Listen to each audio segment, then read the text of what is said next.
Sri Vishnu Sahasranama, name 165, Vedyah. We all know this name from Bhagavad Gita. Vedaischa sarveraham eva Vedyah.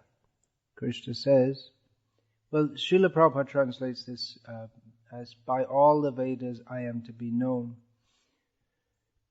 So, Vaidya means knowable, or the proper subject of knowledge. So one very important point here is that Krishna is knowable. The absolute truth is knowable. He's not unknowable,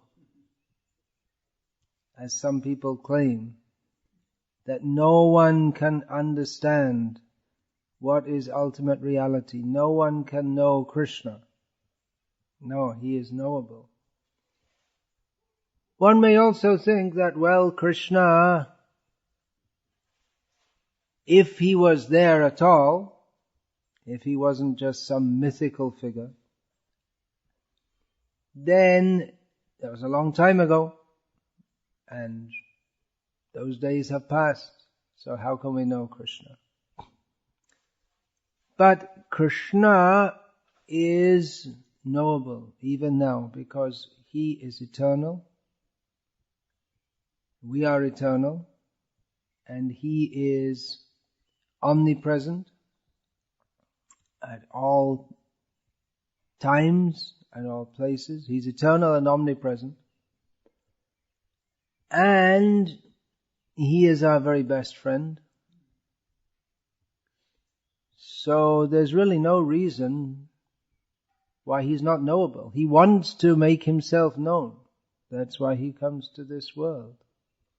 To remind us of him who have forgotten him and who create various kinds of philosophical methods to avoid Krishna by saying such things as he is not knowable.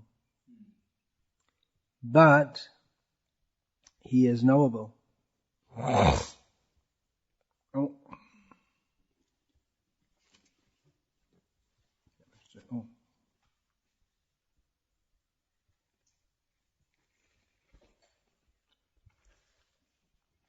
He is indeed knowable. So that's one meaning of the word Vaidya. And another meaning is that he should be known, or that he is the proper object of knowledge.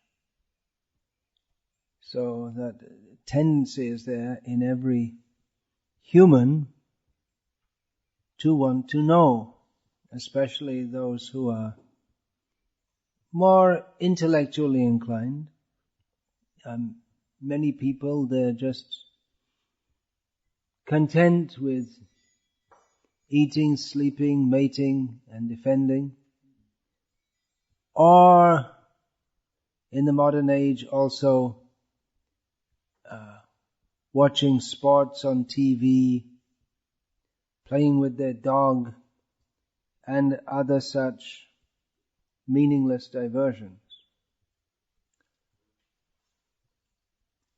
But there are a class of people who are interested to know to know more about the world, what constitutes it, and thus they become intellectual scientists, historians, geographers, art critics, journalists. They find out what is the latest situation, interviewing different people, what are their opinions. They take surveys and analyze the data thus produced. The desire to know is prominent in human society, especially in the modern age. It's called the information age, sometimes called.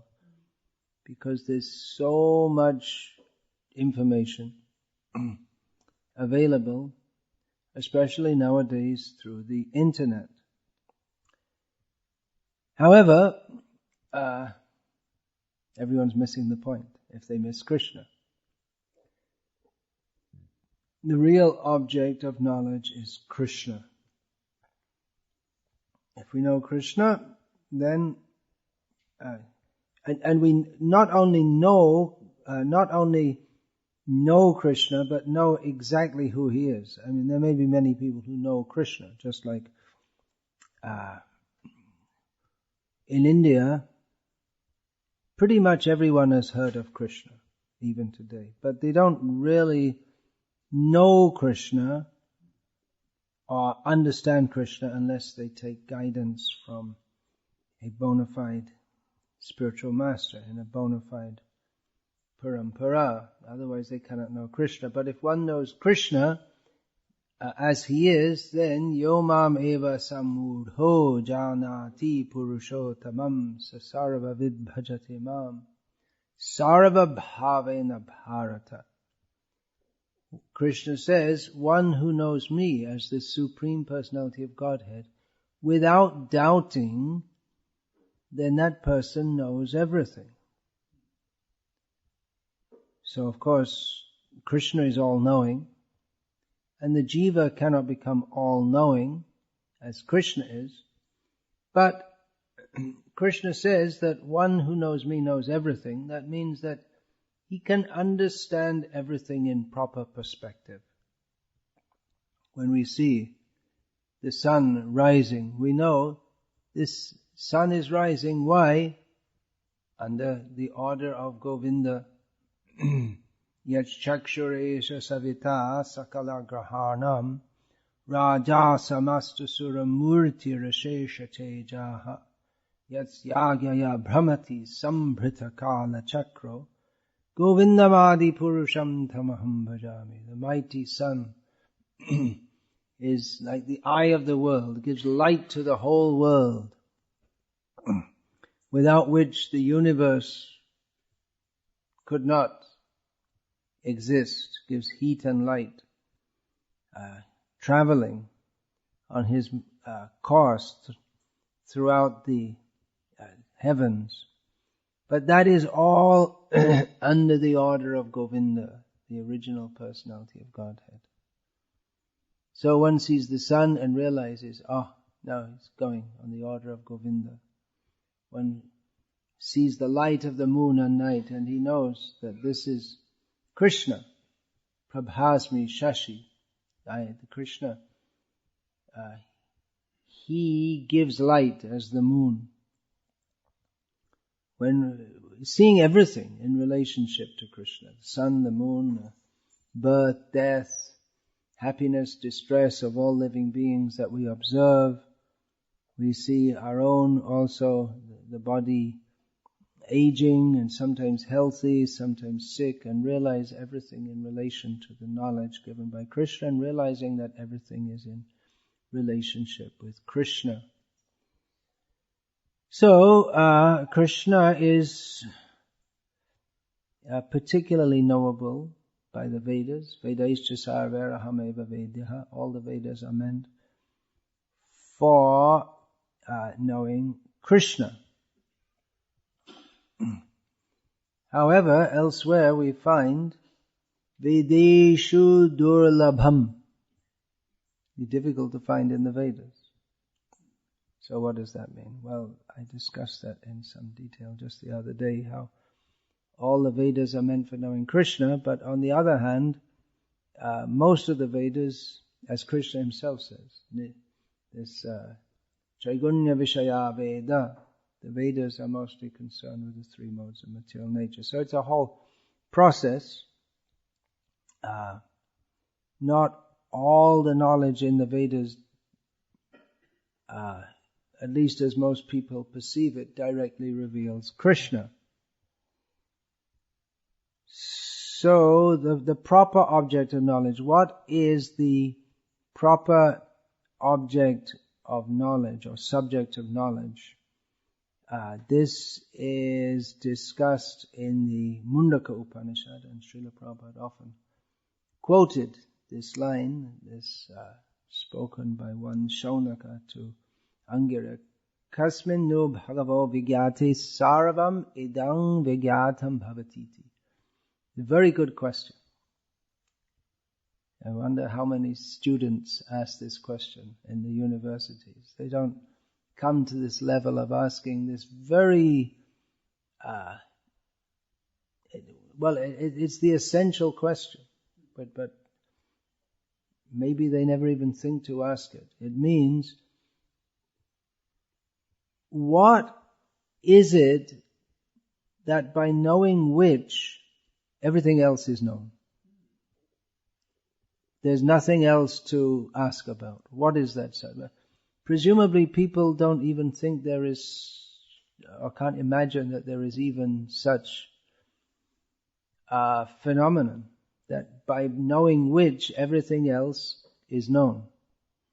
It presumes that there is an ultimate principle of reality. This question presumes that. So this question is parallel to Atato Brahma Jignasa, that now we have achieved the human form of life, or we have achieved a consciousness developed more than that of simply wanting to enjoy this material world, then we should inquire into the ultimate reality. And in fact, in the answer is given also describes that Brahma, that ultimate reality, as is generally the subject of the Upanishads, what is generally seen as the impersonal representation of the ultimate truth. But the immediate reply of Angira was that within the Vedas there are two kinds of knowledge. Veda means Vidya, knowledge. There are two kinds of knowledge. Para-vidya and apara-vidya. Means superior knowledge and not superior knowledge. Or knowledge of that which is beyond this world and knowledge of that which is not beyond this world. So, what is apara-vidya, or knowledge pertaining to this world?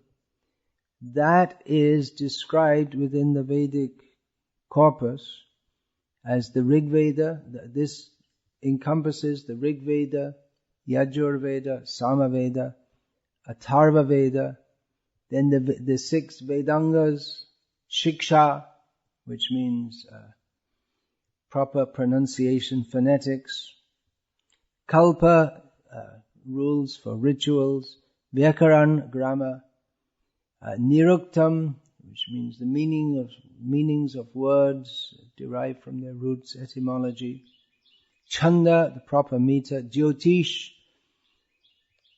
which means astronomy and astrology. Whereas, so this is all mundane knowledge within the Vedas. But para-vidya, the proper subject of knowledge, is knowledge of that which is akshara. Or a synonym of this is Brahma. So akshara means from at to ksha, from the beginning to the end, everything included. So that which encompasses everything. Whereas the Traigunya Vishaya, the subject of the 3 modes of material nature which constitutes that of the Vedas, that is only of a very small spectrum. Whereas Brahmagyan, this knowledge of spiritual reality, encompasses everything.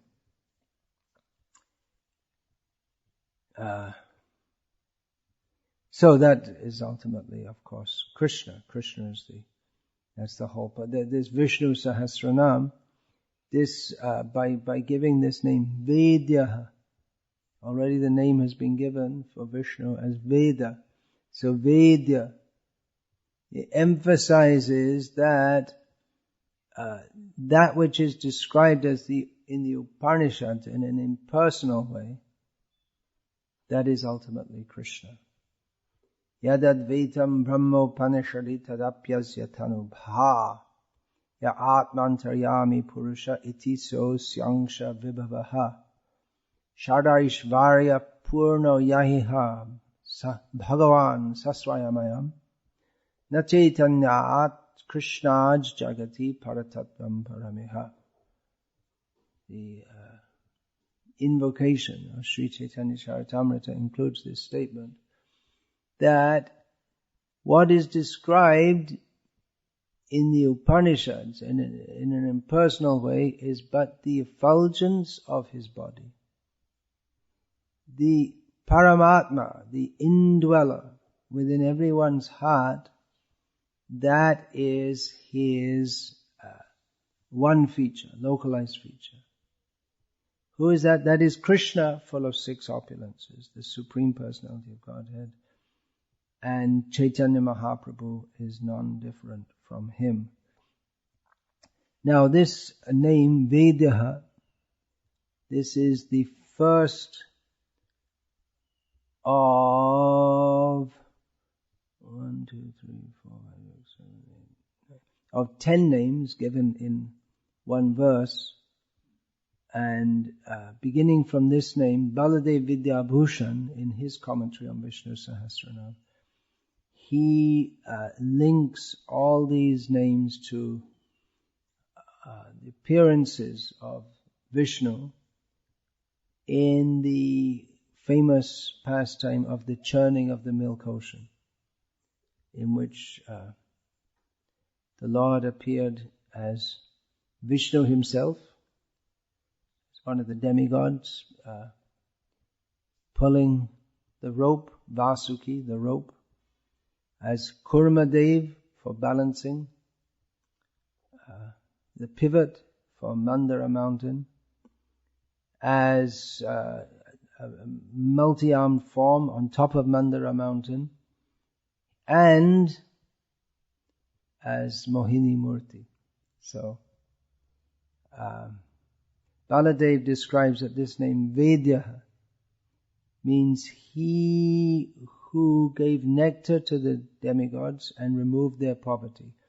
Exactly how, or even vaguely how, the name Vaidya is etymologically extracted to mean that, I don't know. I have to be honest. So, the next name is Vaidya, which is related to Vidya. Vidya, Vedya, Vaidya. Vidya means knowledge, Vedya means the object of knowledge, and Vaidya means one who knows the knowledge. So Vidya is a general term for knowledge, and there are also specific vidyas described in Vedic literature. Just like in a university, there are different departments: Department of History, Department of Geography, Department of Geology, and so many things. So there are specific vidyas.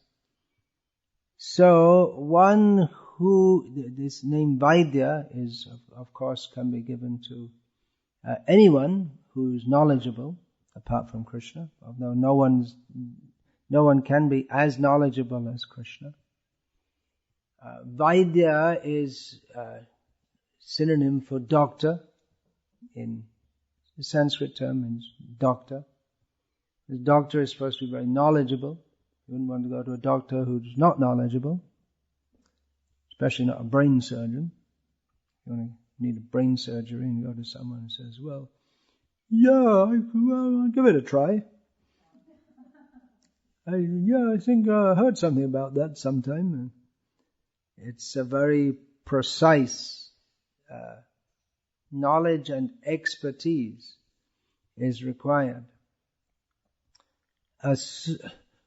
Such precise expertise is needed to operate on the brain because it's a very delicate and apparatus, and if we're not precise, then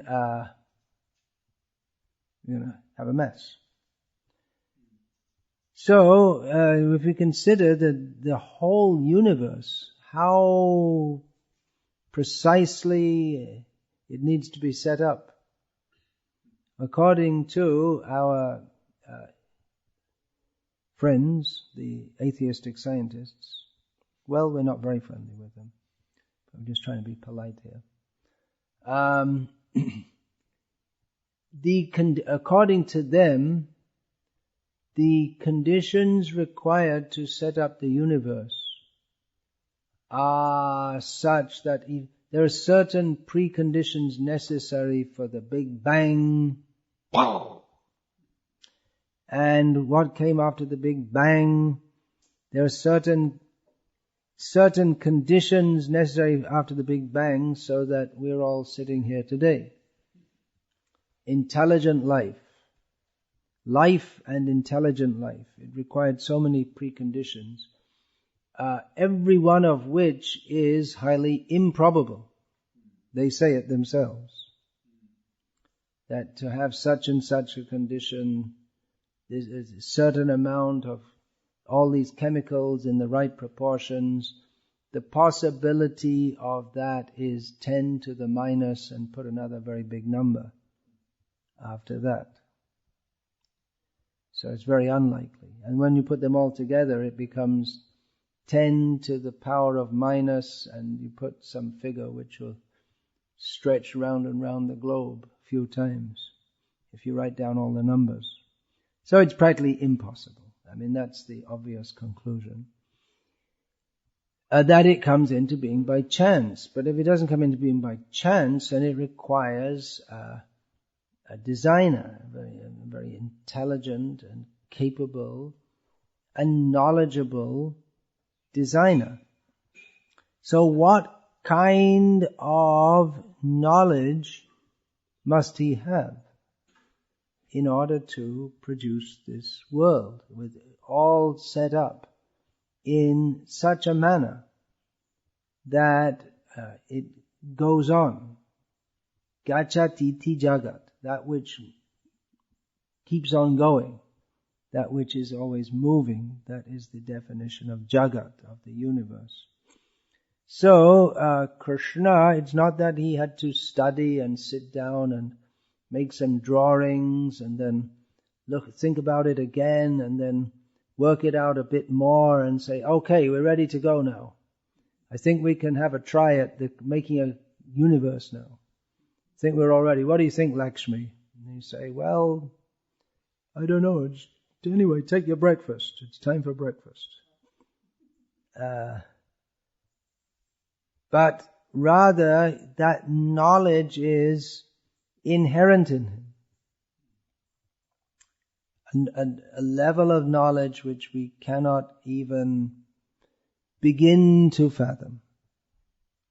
Now, Vaidya specifically means knowledge of the Vedas. And the Vedas, they're said to be apaurushaya, which means they're not made by anyone. Or it can be understood to mean that they're not made by any mundane person.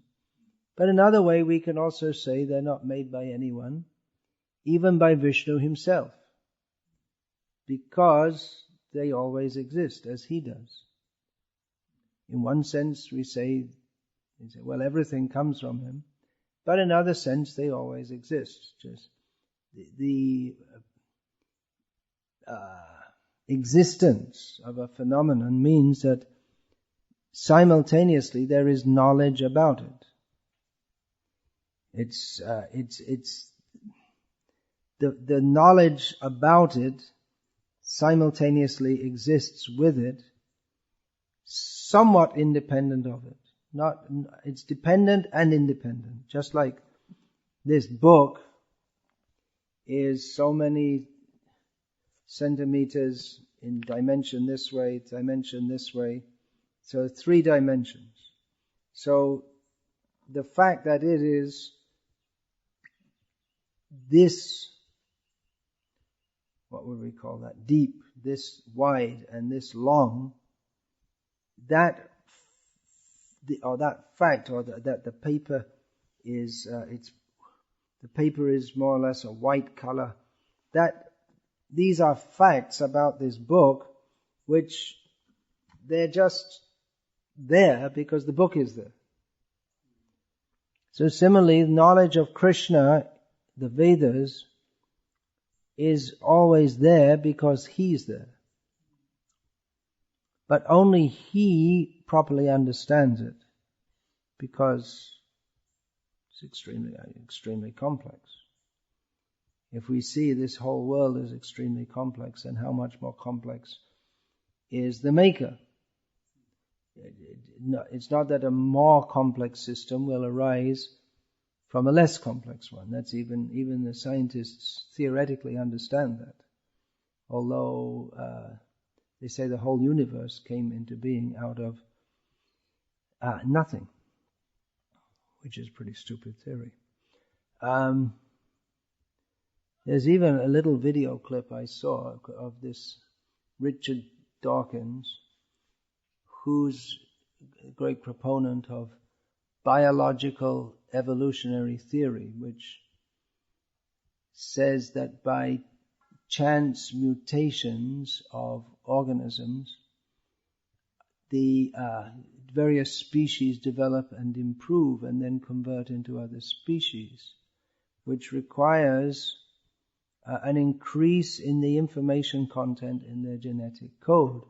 But this little video clip I saw, when Richard Dawkins was asked, can you think of any example of any chance mutation increasing the information code in any genes? And he couldn't think of it. His whole theory rests on this, and he couldn't think of it. He couldn't think of one example.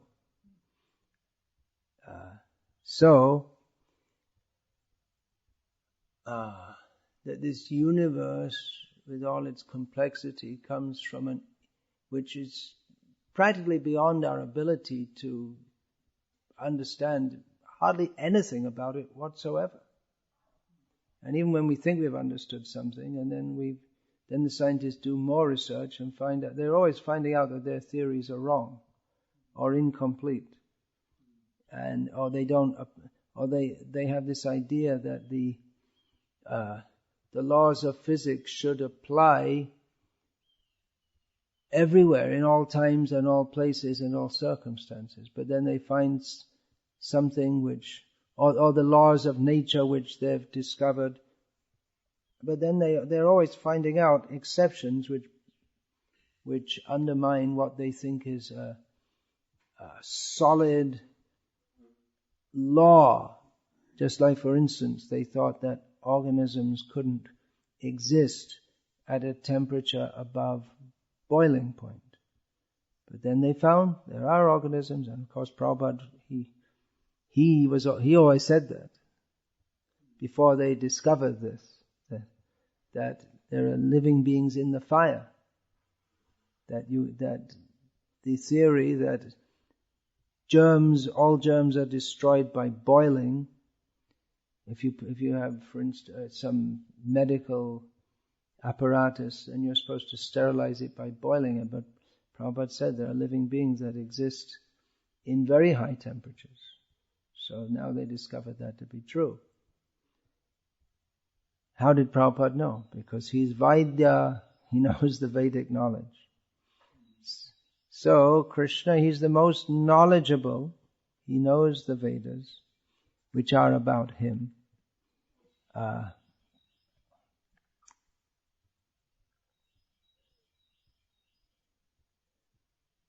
So when we see things within the creation which we don't understand,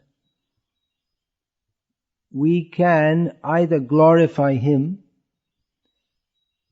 or we can think, oh, now we have to understand it, and do all kinds of research so that we can attempt to manipulate it. But better that we take knowledge from Him.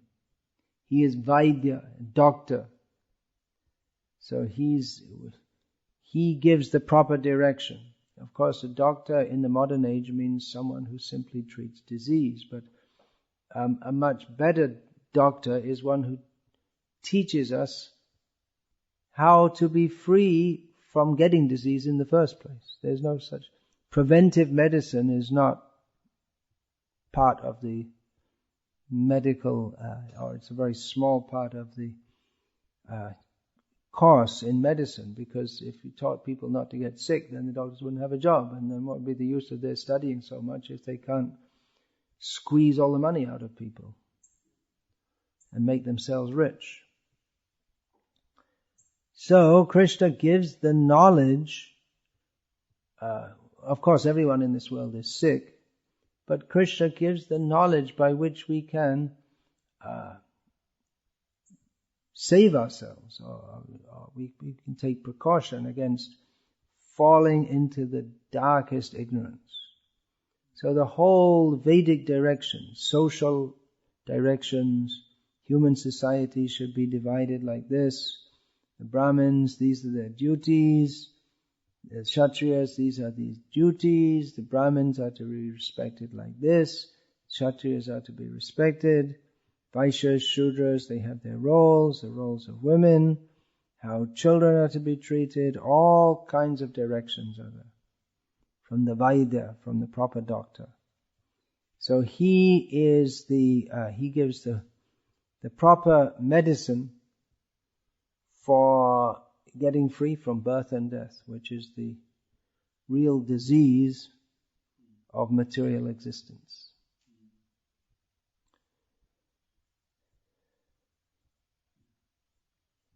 Now, Baladev Vidyabhushan. Oh, another avatar I mentioned before. In the Samudra Mantana Leela, the pastime of churning the ocean, another avatar of Vishnu who appeared was Dhanvantari, who's the doctor. You'll see that the Ayurvedic doctors, they always keep a picture of Dhanvantari, who gave the medical science by which people may be benefited. And he gave Baladev states that he gave the nectar to the demigods. So, name 167, Sadayogi, one who is always a yogi. Tasmat yogi bhava Arjuna. Krishna tells Arjuna, you should be a yogi. So, for one's own benefit, one is enjoined to be a yogi. Once one has come to the human form of life, one should be a yogi. Yogi means one who is linked. In this material world, everyone is ayukta, or not linked up. That's why we're in this suffering in this material world, because we lost our link with Krishna. So yoga is the process of linking with the absolute truth. Most yogis don't even realize that the absolute truth is Krishna, but they have an idea to link with the absolute, even though they may not very clearly understand who that absolute is. So the living beings in this world, they are dislinked.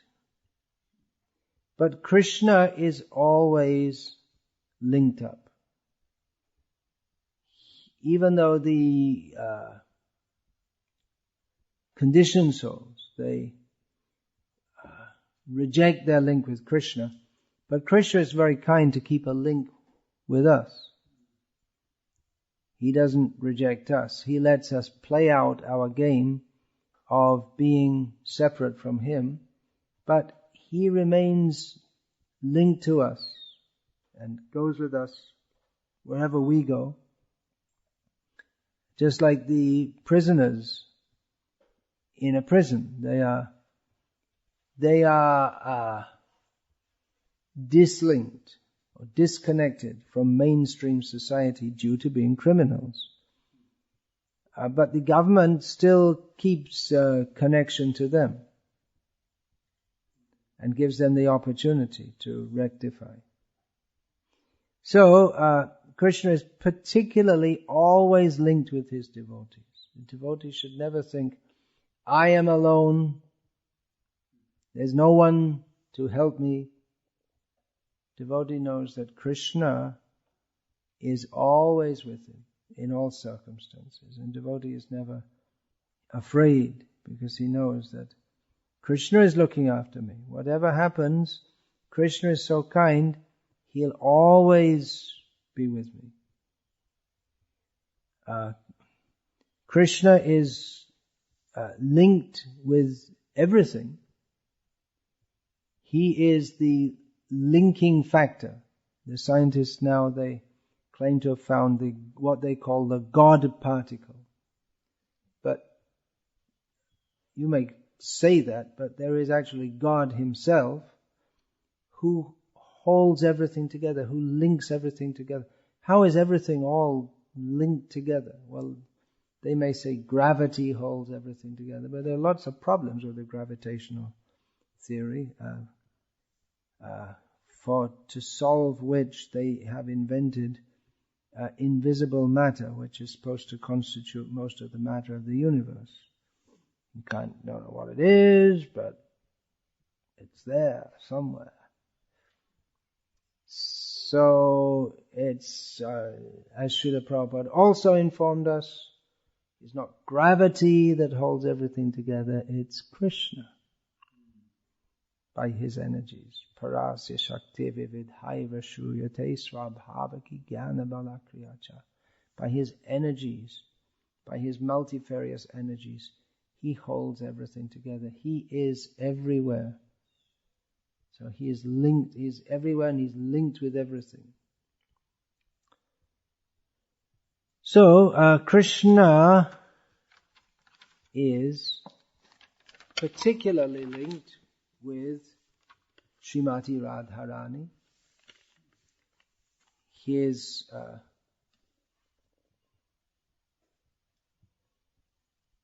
Radha Lingita. He's embraced by Radha, and she is Shama Lingita.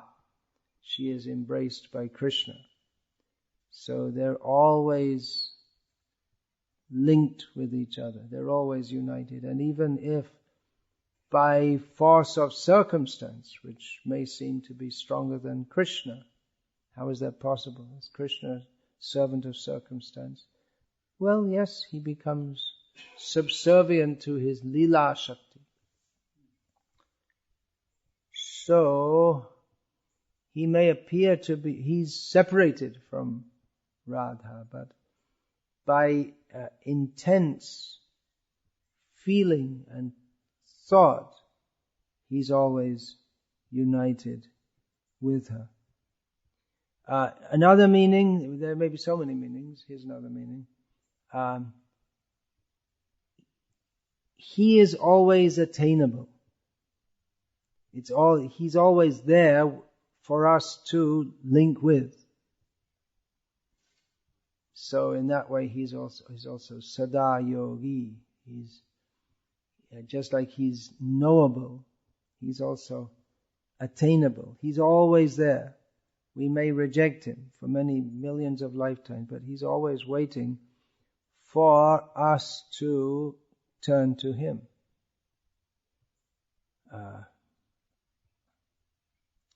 Sadayogi, he's always a yogi, he's always alert and awake. So these are different meanings that different commentators have given. So he's always alert and awake, especially to the needs of his devotees.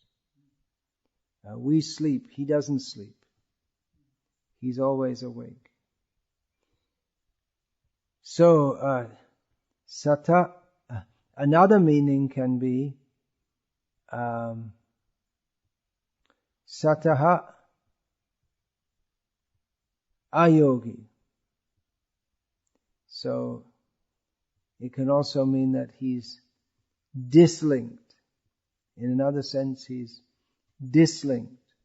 He always remains aloof from, although he is linked with everything, he's also dislinked. He's aloof from this world. Mayata tamidam sarvam jagada vyakta murtina natsthani sarvabhutani nachaham tesvavastitaha. Krishna speaks of this paradox in Bhagavad Gita that I pervade and support this entire universe, yet this universe is not in me. So he seems to speak exactly contradictory. But that is possible for him. That he's in one sense intimately linked with everything, and in another sense aloof from everything also.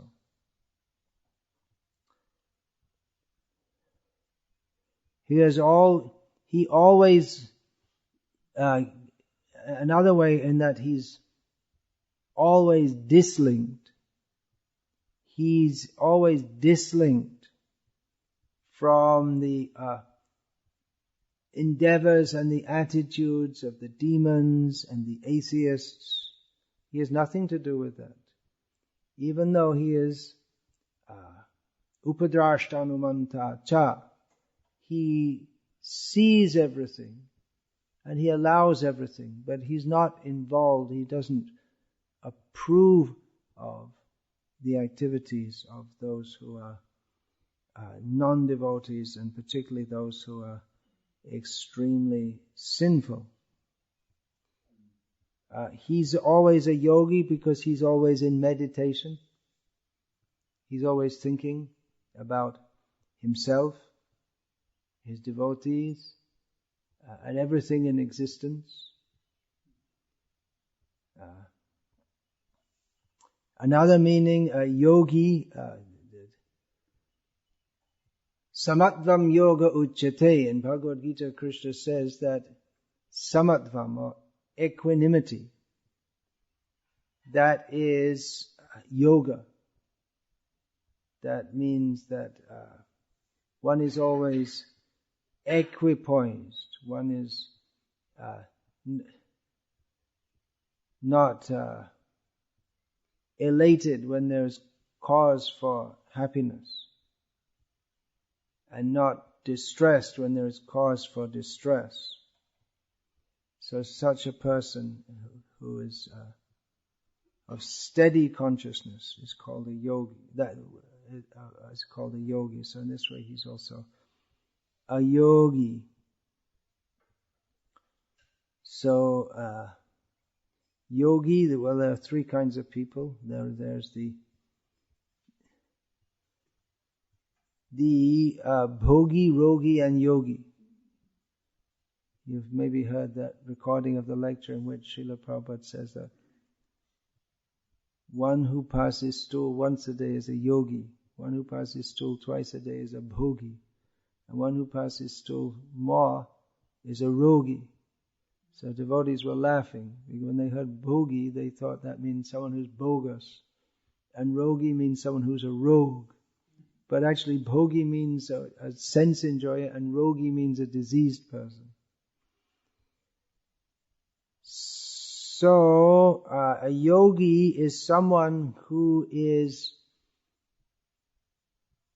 his consciousness is not one of enjoying this material world. He lives aloof from this world. So in that way also, Krishna is not and his consciousness is very peaceful, and he has bodily health also, because he lives, he doesn't indulge in the senses. So a yogi is of bodily good health and mental good health. So that is naturally the state of Krishna. He's not a worldly sense enjoyer.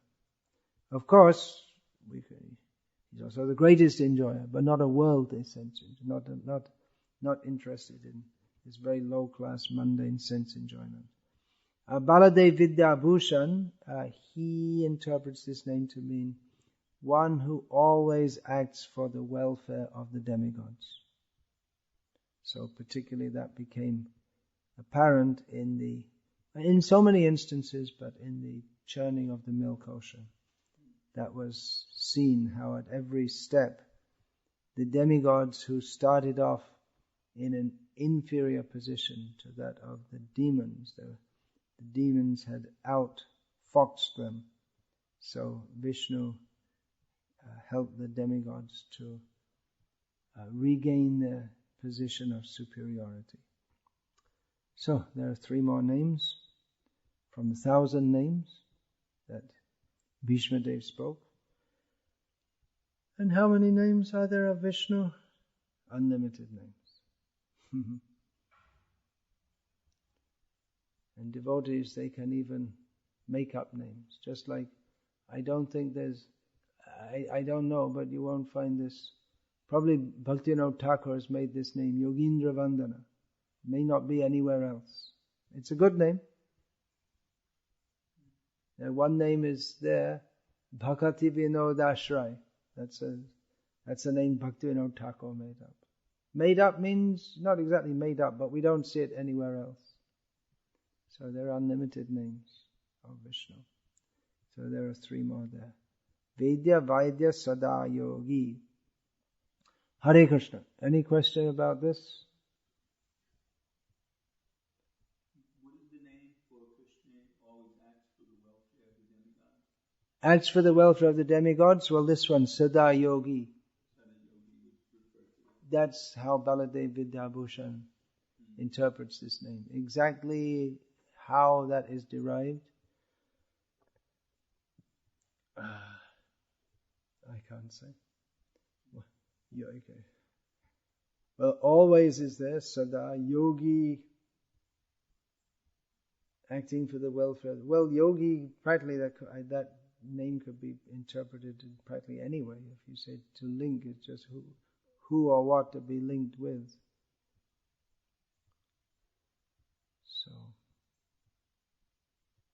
that's what it means. That's the welfare of the demigods. One who always acts for the welfare of demigods, called Sadayogi. Anything else? Any other questions as you're all going to go out and work on the land, on the garden or whatever? You can remember today. Krishna is Vedyah, Vaidya, Sadayogi. Any other questions? No. All right then. So, Hare Krishna. Srila Prabhupada ki jai.